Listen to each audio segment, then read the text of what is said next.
Hai,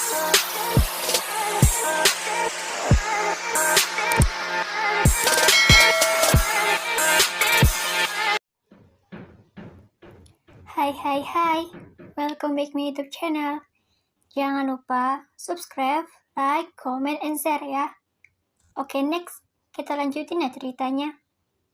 Bab 51. Nyonya besar yang angkuh. Yang, bolehkah aku pulang sekarang? Aku tidak enak berada di tempat ini. Naya memohon dengan mata yang berkaca-kaca. Daniel berpikir sejenak. Dan itu membuat Naya sedikit tenang. Ia percaya kalau suaminya akan mengabulkan keinginannya. Aku tidak bisa mengabulkannya. Dania sedikit mencengir kuda saat mengucapkan kalimat penolakan halus itu. Mendengarnya membuat Naya kesal dan menghembuskan napas dengan kasar. Lain halnya di tempat lain. Saat ini, Ibu Nita tengah duduk bersantai di tepi kolam renang. Ia tengah bersantai sambil merasakan pijatan lembut di kakinya. Semenjak Daniel tidak ada di rumah, Ibu Nita seperti penguasa. Bahkan, ia sering memarahi pelayan yang ada di dalam rumah itu. Padahal, pelayan tersebut tidak melakukan kesalahan apapun. Mereka mematuhi setiap perintah yang keluar dari mulut Ibu Nita. Karena Ibu Nita adalah nyonya besar di rumah itu. Mereka semua masih belum mengetahui kalau Ibu Nita hanyalah nyonya besar yang menyamar. Hanya Daniel, sekretaris Abai, dan juga David yang mengetahuinya. Daniel sengaja tidak memberitahukan semua itu kepada orang lain, karena ia ingin melihat bagaimana sifat asli Ibu Nita. Selama ia ada di rumah, Ibu Nita bersikap baik kepadanya, terkecuali dengan Naya. Ibu Nita selalu menatap sinis dan merendahkan Naya dengan diam-diam. Tentu saja, Ibu Nita akan bermain halus agar tidak diketahui oleh Daniel. Jika sampai ketahuan, maka nyawanya yang akan dipertaruhkan. Pelayan yang memijat kaki Ibu Nita hanya terdiam. Ia tidak berani bersuara dan terus melakukan tugasnya dengan benar. Meskipun Ibu Nita kadang membentaknya yang hanya dikarenakan pijatan darinya kurang keras.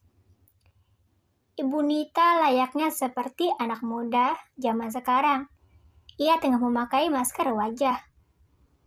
Sudah setengah jam, pelayan itu memijatkan kedua kaki Ibu Nita. Tetapi belum ada kata berhenti yang keluar dari mulut Ibu Nita. Sejujurnya, pelayan itu sudah merasakan pegal di pergelangan tangannya. Akan tetapi, ia tidak bisa bersuara untuk mengeluh. Kenapa sifatnya besar dan tuan muda sangat berbeda ya? Batin pelayan itu bingung sekaligus mengeluh. Tak selang lama, Ibu Nita membuka matanya. Pergilah, ucap Ibu Nita dengan kasar kepada pelayan itu. Pelayan itu menghela napas bahagia, karena akhirnya tugasnya selesai. Ia berdiri dari duduknya. Baik nyonya besar, saya permisi. Pelayan itu membungkuk seraya memberi hormat kepada Ibu Nita dan segera pergi dengan bahagia. Pelayan sialan, memijat saja tidak becus. Itulah kata-kata yang sering keluar dari mulut Ibu Nita setelah selesai menyuruh pelayan yang melayaninya. Bukannya berterima kasih, Ibu Nita justru selalu merendahkan mereka semua. Ibu Nita tidak tahu bahaya apa yang akan menghampirinya. Bahkan Ibu Nita tidak tahu kalau Dania meletakkan CCTV tersembunyi di luar serta di dalam rumah. Ibu Nita hanya mengetahui beberapa saja tempat CCTV itu dipasang, dan ia mampu menghindarinya. Ibu Nita bangkit dari duduknya dan segera masuk ke dalam rumah untuk membersihkan wajahnya dari masker. Saat Ibu Nita masuk ke dalam, beberapa pelayan segera membungkukkan badannya. Itu sudah menjadi kewajiban mereka setelah Daniel pergi.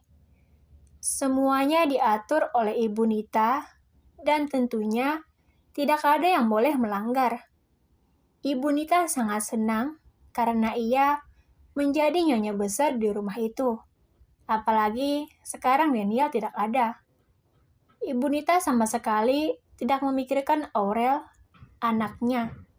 Karena bagi Ibu Nita, Aurel sudah tidak berguna dan tidak bisa diandalkan lagi menjadi mesin ATM berjalan. Sekarang, Ibu Nita sudah menjadi nyonya besar. Ia memiliki banyak uang yang diberikan oleh Daniel. Selamat siang, nyonya besar. Sapa mereka serempak dengan ramah. Ibu Nita tidak membalas sapaan mereka semua. Ia hanya menatap ke depan dengan angkuhnya. Saat Ibu Nita ingin masuk ke dalam lift, ia menghentikan langkah kakinya. Tanpa berbalik, Ibu Nita mengucapkan sesuatu kepada pelayan. Bawakan buah-buahan yang segar ke kamar saya, perintah Ibu Nita. Kemudian, ia langsung masuk ke dalam lift. Semua pelayan bubar, dan satu dari mereka segera menuju ke arah dapur untuk mengambil buah-buahan segar untuk Ibu Nita. Naya saat ini tengah duduk di kursi roda. Ia baru saja dibantu turun oleh Daniel. Awalnya Daniel tidak mengizinkan Naya untuk turun dari atas bangsalnya. Akan tetapi, Naya selalu merengek. Tujuan Naya adalah ia ingin menjenguk wanita yang bernama Aurel itu, sebab ia penasaran dengan Aurel. Ayo sayang, cepat, ajak Naya merengek sambil menarik-narik ujung baju Daniel.